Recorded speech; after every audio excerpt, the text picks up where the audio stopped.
बड़ा ही सुंदर शब्द है प्रूफ, जिसका अर्थ होता है सबूत।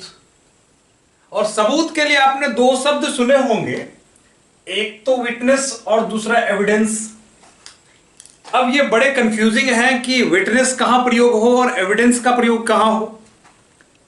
जरा सा सतर्कता रहे, जरा सी चूक आपको गड्ढे में डाल सकती है। ध्यान देंगे कि विटनेस का अर्थ होता है जब मानव के रूप में कुछ हो। ध्यान देंगे कि सबूत हो, गवाह हो, मानव के रूप में जब हो तो क्या है विटनेस, और एविडेंस के रूप में है तो क्या है वस्तु। ध्यान देंगे अंतर दोनों में यह है कि विटनेस है तो मानव है और एविडेंस है तो वस्तु है। आइए जरा हम लोग सेंटेंस के माध्यम से इसको समझने का प्रयत्न करते हैं कि किस प्रकार से आपकी परीक्षा में यह आपको फंसाता है और आप उलझ जाते हैं। मैं पहले गलत बनाऊंगा, फिर मैं उसको सही करके दिखाऊंगा। जरा देखिएगा सेंटेंस के माध्यम से। An old man was the only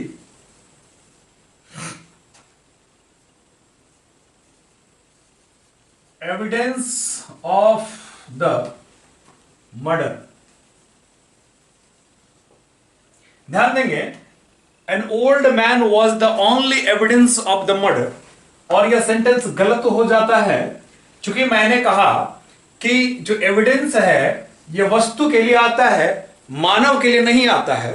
तो इसको सुधारते हुए मैं लिखता हूं कि an old man was the only, क्या होगा, विटनेस ऑफ द मर्डर, और तब जाके यह सेंटेंस सही होगा। जैसा मैंने आपको बताया कि अब एविडेंस के रूप में भी मैं एक बार गलत बनाता हूं, फिर मैं उसको सही करके दिखाता हूं ताकि आपके दिमाग में परमानेंटली प्रिंट हो जाए कि ये मिस्टेक्स नहीं करने हैं मुझे। जरा देखिएगा, इसके लिए भी सेंटेंस देता हूं। A fired gun was found as a, अब बताइए, विटनेस ऑफ द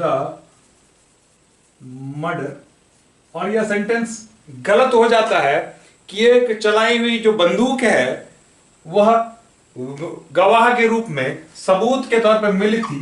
चूंकि मैंने कहा कि विटनेस का प्रयोग मनुष्य के लिए होता है, वस्तु के लिए नहीं, वस्तु के लिए एविडेंस का प्रयोग होता है। तो इसको सुधारते हुए हम लोग लिखते हैं कि a fired gun was found as a, to an evidence of the murder,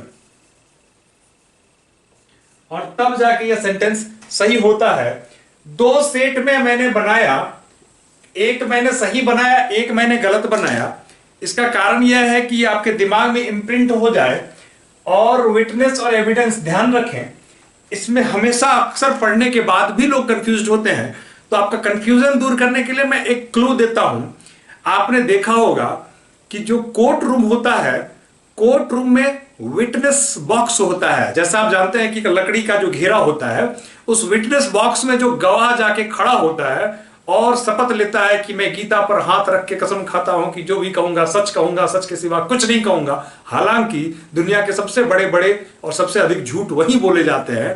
तो चूंकि वो विटनेस बॉक्स आपने बार बार सुना होगा, कोर्ट में भी जज साहब कहते हैं कि मुजरिम को विटनेस बॉक्स में लाया जाए। ठीक है, मुलजिम को विटनेस बॉक्स में लाया जाए। विटनेस मतलब मनुष्य के लिए प्रयोग होता है, इसलिए उसके जो घेरे को विटनेस बॉक्स बोला जाता है। तो आगे से ध्यान रखें, विटनेस मानव के लिए प्रयोग होता है और एविडेंस जो होता है वो वस्तु के लिए प्रयोग होता है। तो एविडेंस और विटनेस में इतना सा अंतर है जो कि जरा सा छोटा है, लेकिन आपके परीक्षा में यह भारी पड़ सकता है। कैसा लगा कमेंट करके जरूर बताएं। ऐसे ही वीडियोज लगातार प्राप्त करने के लिए चैनल से जुड़े रहें। अच्छा लगा तो मित्रों के बीच में भी शेयर करें। जय हिंद।